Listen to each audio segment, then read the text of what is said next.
WBCB presents Pro Wrestling Weekly. Enough is enough, and it's time for a change! I can't believe I'm putting my voice to this. Call in with a question or comment at 215-949-3232 or 888-922-2149. Thank you for your irrelevant opinion. And now, here's your host of Pro Wrestling Weekly, Ferran Derry. The first thing you need to do is to tell these people to shut up if you want to hear what I gotta say.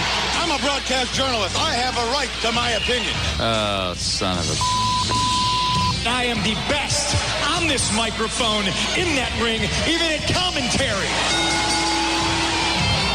There's the sound of the bell, and we are set to go. This is Pro Wrestling Weekly here on 1490 WBCB and online at WBCB1490.com.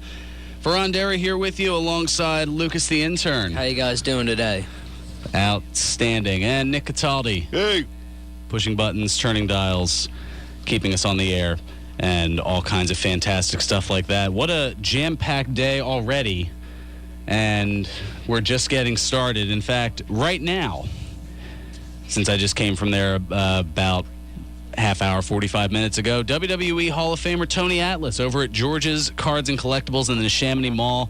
And that's going on from right now until 1 o'clock this afternoon. So you only have another 53 minutes or so.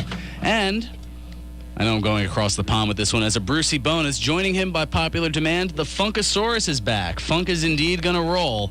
Brodus Clay is over there as well. Got the chance to meet and chat with both of them before the show here, and they're a lot of fun. We're actually, based on one of the stories and interesting things that Tony Atlas was talking about, we're going to... we'll get into it in a little bit based on the discussion that we had with him, but a notable omission himself, of course, from a list that WWE put up regarding physiques.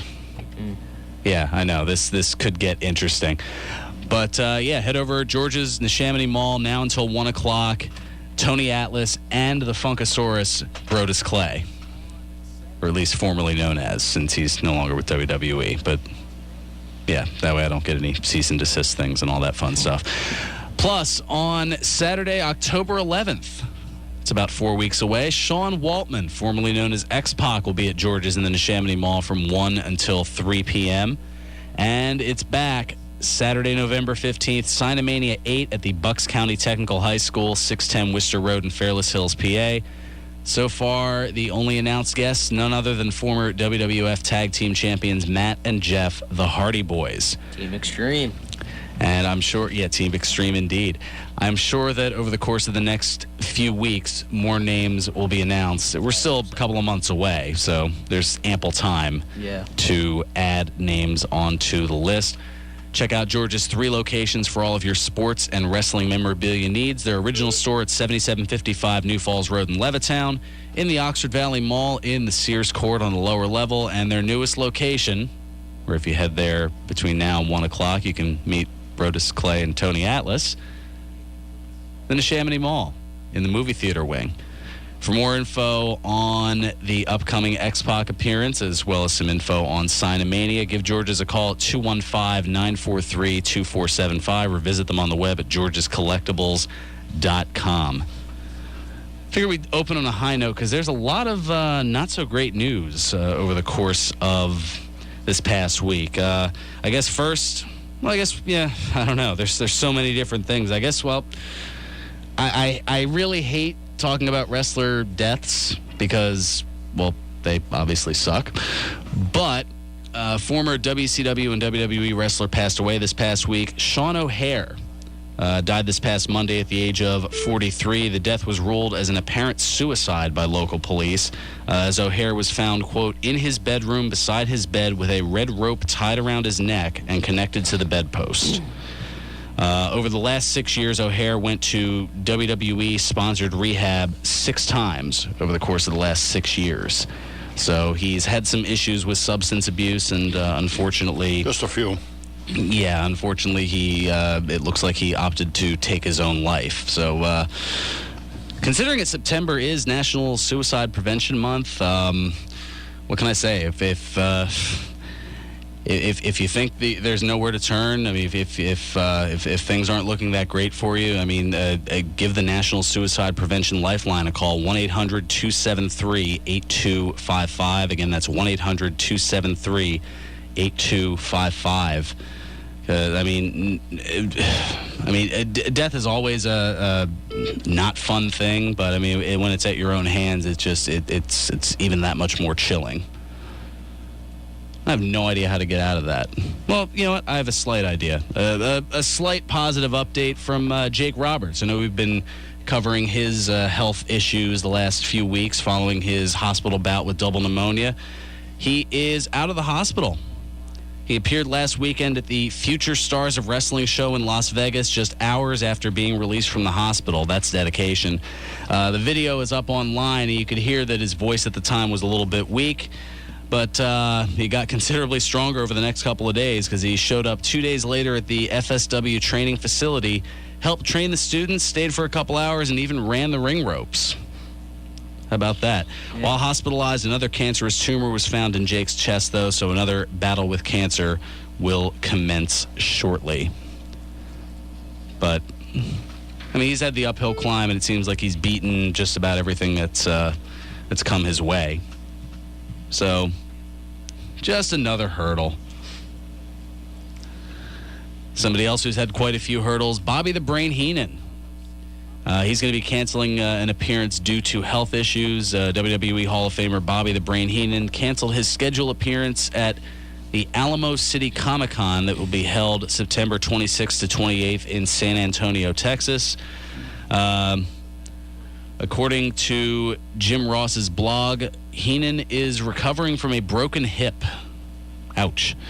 Heenan has also battled throat cancer in the past decade and underwent reconstructive surgery on his jaw back in 2007. Heenan's 69 years of age, and he's still sharp as a wit, sharp as a tack. His wit is extremely sharp. It's sharper than mine, that's for sure.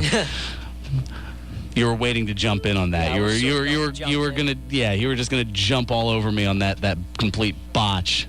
Thank you. Probably. That's what mates are for. Oh, goodness. But yes, he is extremely sharp mentally. It's just with all the facial issues. I mean, he's still Bobby the Brain. There's this kind of iconic shot from a few months ago of him appearing at a convention, and even though his face hasn't exactly looked the greatest following all the surgeries, there's a picture of him telling whoever it was taking the picture of him that he was number one, if you know what I mean. Giving the old Austin salute. Or Stone Cold salute, or however you want to look at it. Yeah, there you go. He doesn't like them taking pictures, does he? Well, I don't know. I mean, I don't know what the context of it was. I mean, either way, it's typical Bobby the Brain Heenan. He can still find a way to get you to just double over with laughter.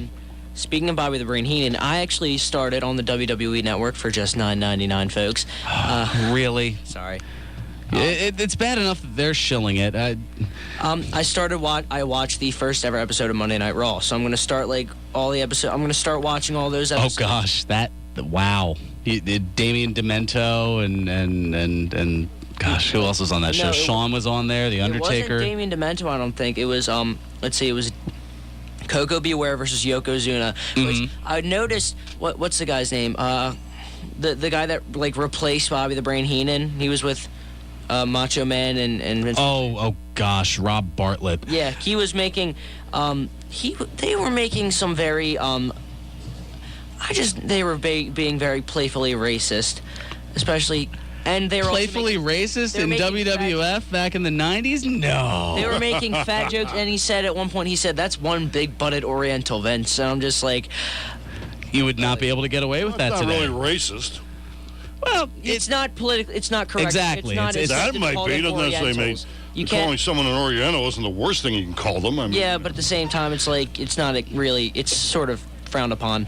Well, gosh, we could do a whole show on things. I didn't say it was correct. I just simply said it wasn't racist necessarily. Yeah. Well, playfully racist. I didn't say I know. Jabs racist. Not that kind of racist. If they use some kind of a slur, maybe, but Oriental really isn't a slur. I don't think. Yeah, but it's like calling. I know. We could do an entire show on terms that were acceptable in the 80s and 90s, but not necessarily now. Yeah. Go figure. Let's see who else. It was I believe the Brain did a promo on Narcissus. Ah, yes, Narcissus. Narcissus Pele Messi. Oh, yeah, I knew you were going there with it. And, but yes, Lex Luger's character at the time. And they also had Undertaker versus I can't really remember who he was versing, but Shawn Michaels had a great match. I think that was the Damien Demento. Maybe. But it was actually some really good wrestling. And then I'm in the middle of number 2 right now. I was watching episode number 2. I was watching Mr. Perfect versing. Actually, here we go. I've got it all right here. The information. It's a wonderful thing. Yes, Yokozuna squashing Koko Beware. The Steiner brothers beating the Executioners. Yeah. Were they like a jobber tag team? Oh yeah. Well, one of them was the man who would eventually become Gillberg, Dwayne Gill. Monster Factory grad, wasn't he? I believe so. And then Barry Hardy was the other, who I know he's around a lot on Completely Damaged. Completely Damaged, if you check that out. Of course, RC, we've had him on the show quite a few times. Mm-hmm. He's one of the Damaged crew there. Shawn Michaels retaining the Intercontinental title against Max Moon. Oh, yeah, Max Moon. That's who. And I forget if that was Conan at that point or if that was Paul Diamond. I don't know. I forget. And then, yes, The Undertaker beating Damien Demento. That was... I was watching episode number 2, and I saw it was Mr. Perfect versus... I can't remember who. My memory's a little bit fuzzy. But, and then Ric Flair came out at the end of that match and interrupted, but Perfect still got the Perfect Plex in, for the 1, 2, 3. Oh, I have that right here as well. Yes, that was...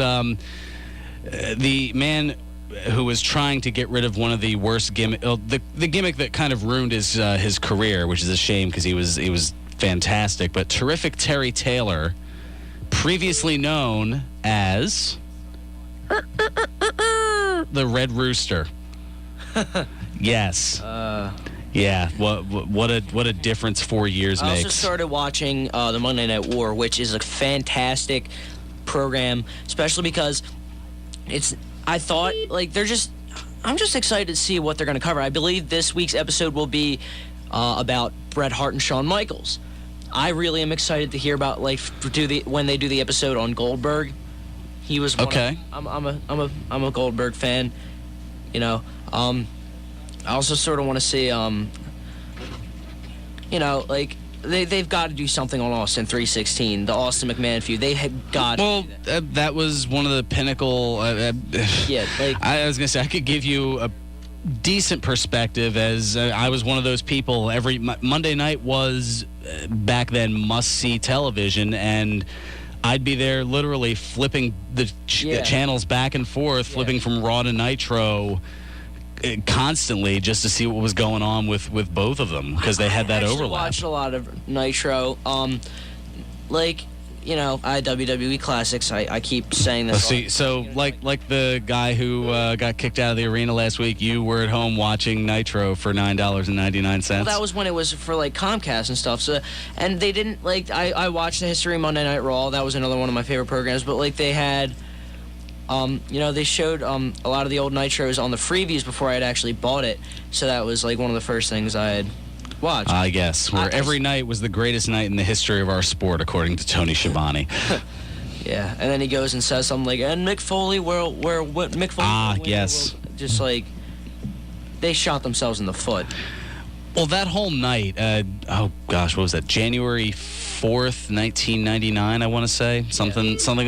I'm probably off by a day or two on the date, but between, a practice that WCW was notorious for all throughout the Monday Night Wars, Nitro ran live pretty much every week, whereas Raw would tape every other week. So they would do 2 shows in one arena, one live, and then one taped for next week. Yeah. So with the internet being in its infancy, you could find out ahead of time what was going on and they just right off the top of the show of Nitro would say, all right, here's what's going on Raw. This guy's beating this guy. This guy's beating this guy. All right, you don't know what's going to happen with us. Stay with us. But then it was cheap. It was dirty. It was underhanded, but it worked for them for a while. And when they heard Mick Foley was going to win, everybody sort of switched because they want to see that. Yes, that when they had announced that Mick Foley as Mankind was winning the WWF Heavyweight Championship, Shivani sarcastically said, that'll put a lot of butts in the seats. And then over the course of the next few weeks, one of the iconic signs from that point was somebody who had said, Mick Foley put my ass in this seat. People had signs like that all throughout. But yes, something like 250,000 households switched the channel from Nitro to Raw, and that ended up giving Raw the ratings victory for the first time in 84 weeks. Yeah. Meanwhile, on Nitro, they had the infamous finger poke of doom. That same night? That same night. That was running opposite Mick Foley winning the WWF Championship. And that was just, this is a very long educate the intern segment. I get the premise of the finger poke of doom. I look back and it was clever, but I sort of thought it was clever, but it's not what they want to see. They want to see Kevin Nash and Hulk Hogan beat the crap out of each other, but well, it wasn't only that. It was also the aftermath of, oh great, they're reforming the NWO again. Yeah. Because by that point, January of 99, the NWO started in July of 96. Yeah. So you're talking about I feel like if they would have done it earlier, I feel like it would have gotten a lot more. Because look, it could have been. It could have probably worked if they had done it in if they had broken them up in what you said it started in 96, 94. 96. But the problem is they kept the whole NWO thing going. There was a brief break in 99, but it was pretty much not. Well, yeah, they had the split up with the Wolfpack and everything. But you constantly had the presence of the New World Order on your screen, and it wasn't just for one segment. This was a majority of the program. Yeah. And it was oversaturation. Yeah. Too many, and the thing, I watched that on the NWO, and Chris Jericho said it the best. He said too many people were getting their butts kicked because you knew if you were in a match with an NWO member, you were getting squashed. It's a fact, if you can't beat them, then join them. So that way you're because it basically killed their careers. And Hogan was just bringing in his buddies and saying hey, come join the NWO. And that's what really killed it. If you had maybe at the most 5 or 6, that would be different than because I remember we were playing WWE 2K14 and you heard the NWO music and you're like, this is a lot more refreshing than hearing it every other 5 seconds on Nitro. And I saw that a lot too when you saw a couple of the episodes. Yeah, it would be every 5 every 10 minutes or so of the 2-hour program. New World Order. And Vince or Virgil, he was known as Vincent then. That's a whole nother. All right. We're late for a break, so we may want to take care of that. We'll get to Ed from Northeast Philly and your boy. I don't know the what is it? Is it the mediocre? The average? No, the great Harry Barnett. From all the way over in jolly old England. We'll have a chat with him as well. I'm sure it'll be grand. That plus the most impressive physiques in WWE history, and Tony Atlas giving out about the fact that he's not on that list. And frankly, some of the names that they put on this list, I'm wondering who put it together. I know I didn't. Adrian Adonis should be on there. Adorable Adrian Adonis. Lou Albano too. I think, they would probably make more. Well, no, they wouldn't make more sense than some of the names on this list. Some of them are obvious, and then some you just kind of go, really? And there are some notable omissions as well. We'll talk about. I looked at the list a little bit, and I could see where Yeah, we'll get into that in a little bit. We'll get to the calls as well. We've got, I'm sure the Facebook feedback's going nuts as well. There's so much to do, so little time to do it. Let's take care of some business, though. This is Pro Wrestling Weekly here on 1490 WBCB and online at WBCB1490.com. You called it. Here's the grand entrance, and yeah, exactly. He's got his own music playing on his iPod. And now, more Pro Wrestling Weekly with your host, Ferran Derry. Turn off the speaker, will you? Get some headphones on. Lucas slowly but surely getting himself together. It's a week-by-week process. Yeah. And this process is known as Pro Wrestling Weekly. And it's here on 1490 WBCB and online at WBCB1490.com. Ferran Derry here with you, joined as ever by Lucas the intern. I got to slag on him a little bit. Yeah. Well, I have to slag on you a lot, so it's understandable. And, of course, Nick Cataldi. Yes, I'm going to no daylights out of that. Before we get into like the phones and stuff. Okay, make it quick. I was watching NXT TakeOver, and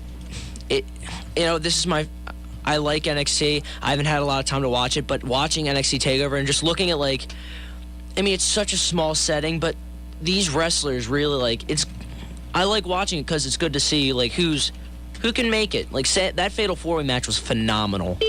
Yes, that was a great match.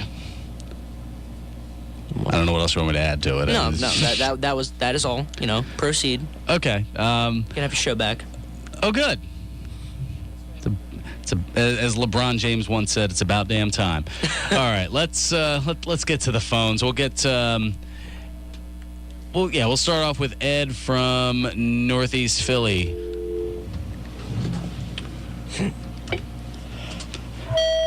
There we go. Ed from Northeast Philly. You're on Pro Wrestling Weekly. Good afternoon. We have CCW doubleheader with WSU starting at 4 o'clock today over at the Skate Zone in Voorhees. Oh, yeah, that's right. The Skate Zone in Voorhees. Yeah, that's this afternoon. Oh, gosh. Starting at 4. There we go. Nice thing to do. Get out. I think we're supposed to get rain a little bit later today. Nice thing to do. Get out of the rain. Looks a little cloudy out here where I am. Yeah, that pretty much matches the overall area. Yeah. And then it's 4 o'clock and 7:30. It's a doubleheader over there at the Skate Zone. Oh, very nice. A doubleheader wrestling card. Can't say I've ever done one of those. I don't know if today will be that day, though. And we have Impact is coming to Bethlehem September 16th to the 19th. That's right. More TV tapings. That's right. That's coming up this week. Yeah, this coming week. They're going to make an impact.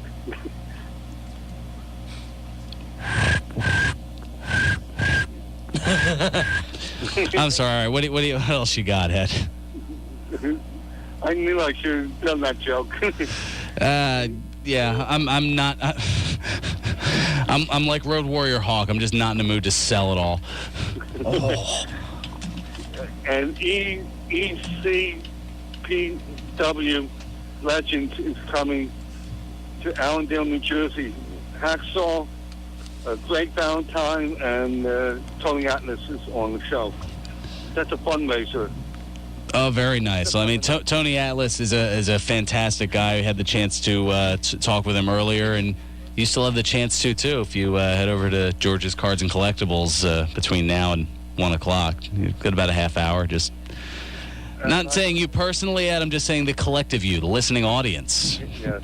Yeah, just throwing that out there. I mean, I feel like Brodus Clay is kind of an afterthought, but he isn't. He just was thrown in at the last minute because it's an added bonus. So not only do you get Tony Atlas, you get Brodus Clay on top of it.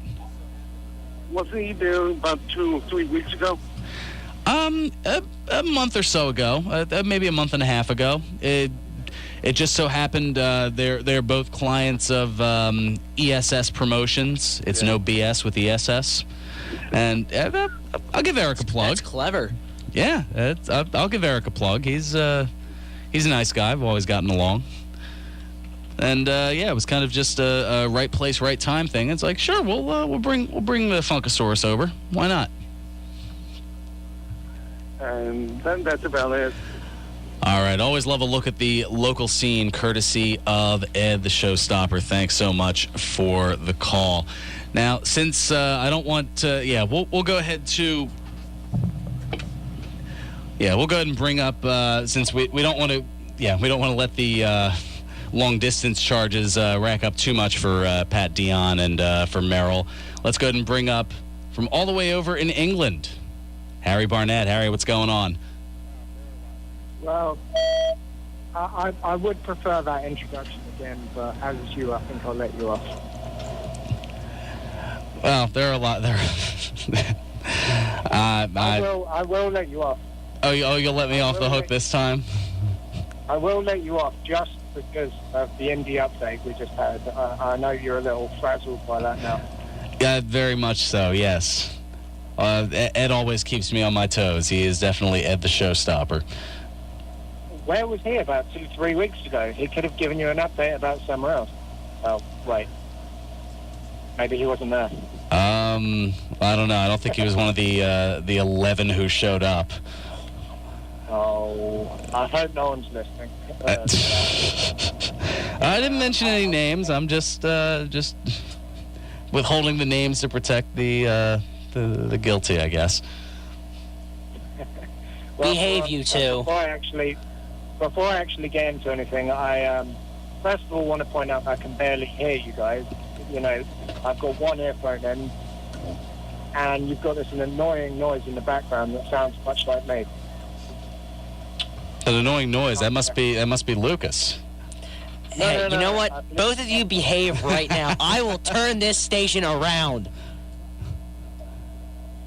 And secondly, I know this isn't really a wrestling point, but I want to put out about the news yesterday about the 43 dogs that died in Manchester, England.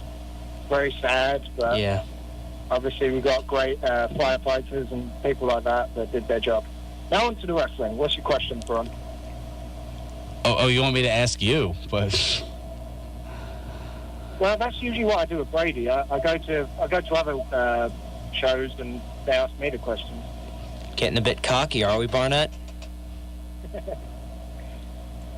I thought the accent was Cockney. Oh no, that's no, different part of the country. Yeah. That joke died a death. Okay. What do you think? Here we go. What do you think of the Night of Champions lineup for the pay-per-view a week from tomorrow? That's a week from tomorrow. Wow. I've really stopped watching that much. Well, it does look like a typical rematch pay-per-view. It doesn't look all that great. I was going to say, the only rematch that I see is, well, there are two rematches, Ziggler and Miz and Lesnar and Cena for the Intercontinental and WWE World Heavyweight titles, respectively. Okay. The rest are fairly fresh matchups. I mean, Roman Reigns and Seth Rollins, the Shield explode here at Night of Champions. Okay, maybe not. Chris Jericho and Randy Orton. That'll be, I guess, Jericho's swan song before he goes back off to touring with Fozzy again.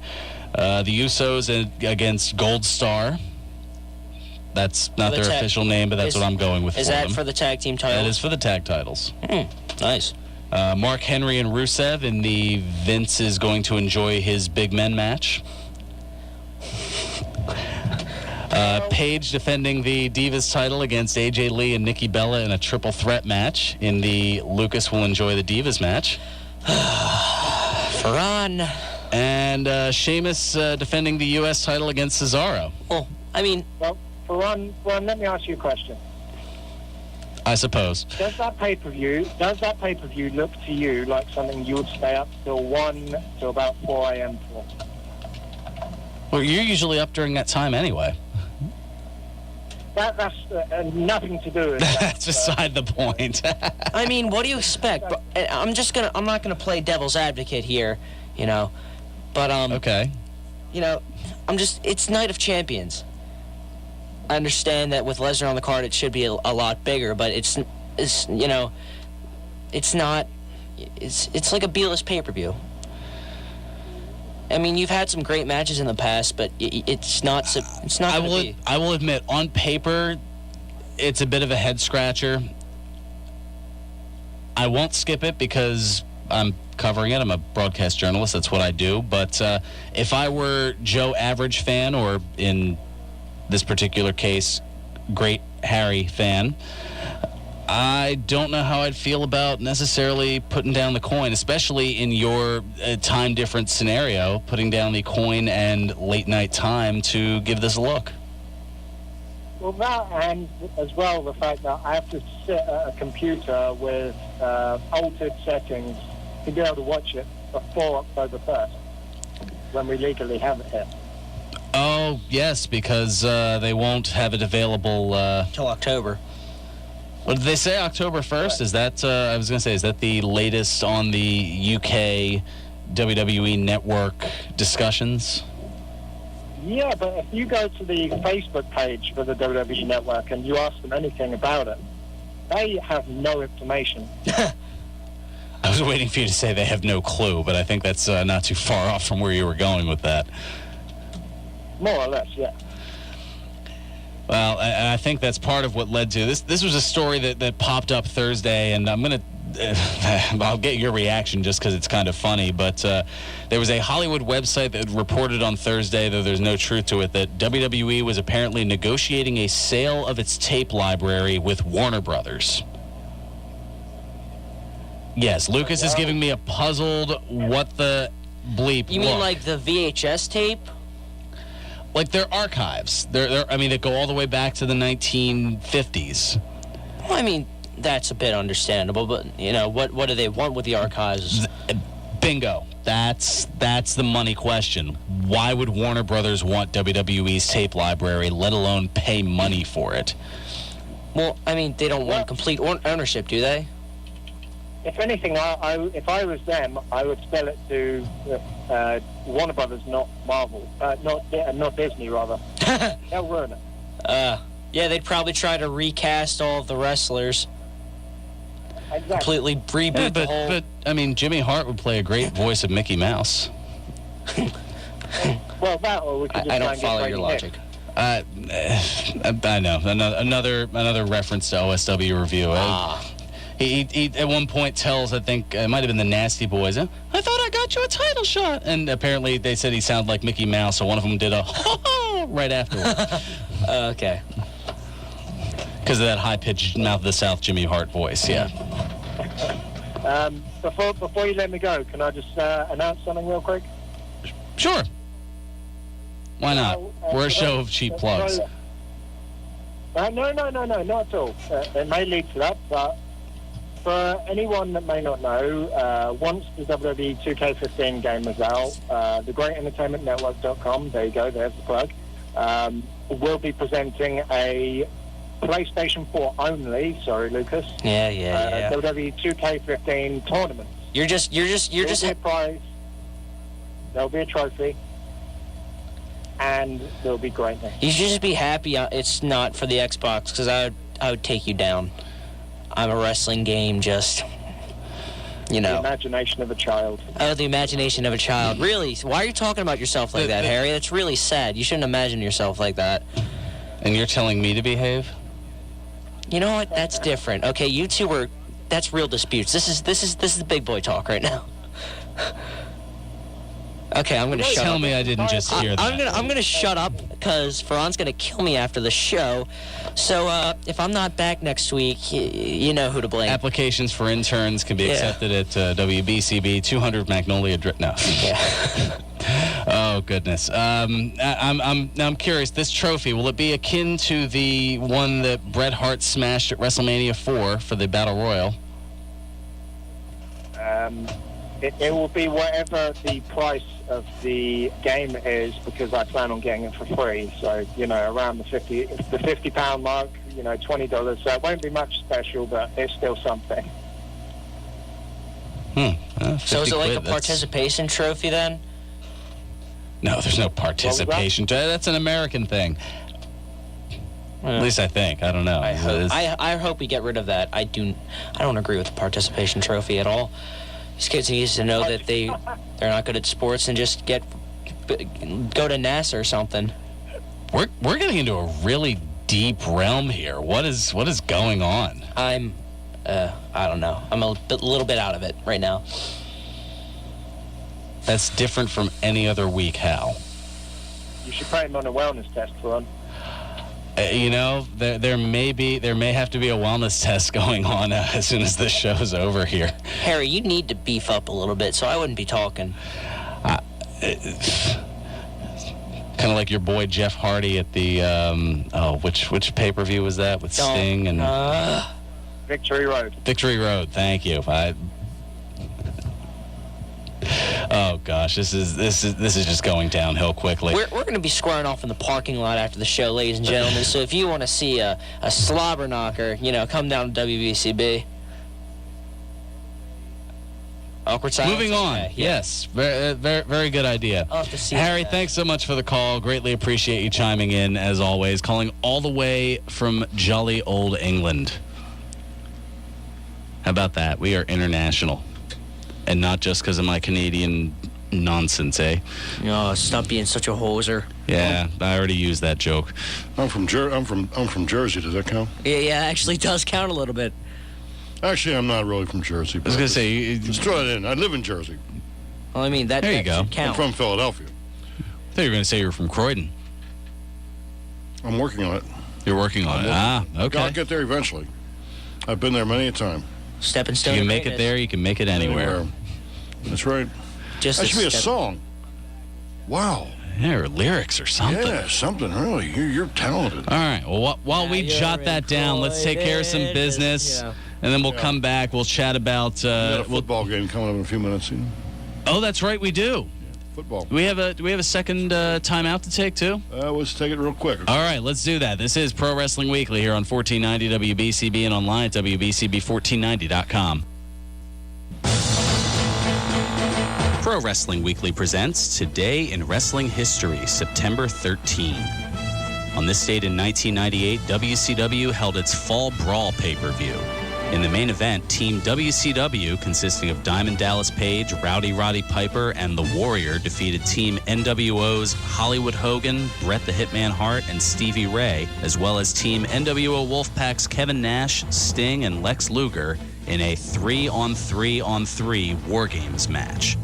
On this date in 1999, WWF Monday Night Raw aired live from Anaheim, California. In the main event, Triple H defeated Stone Cold Steve Austin by disqualification. On this date in 2009, WWE held its Breaking Point pay-per-view. In the main event, CM Punk defeated The Undertaker by submission to retain the World Heavyweight Championship. This has been Today in Wrestling History, September 13.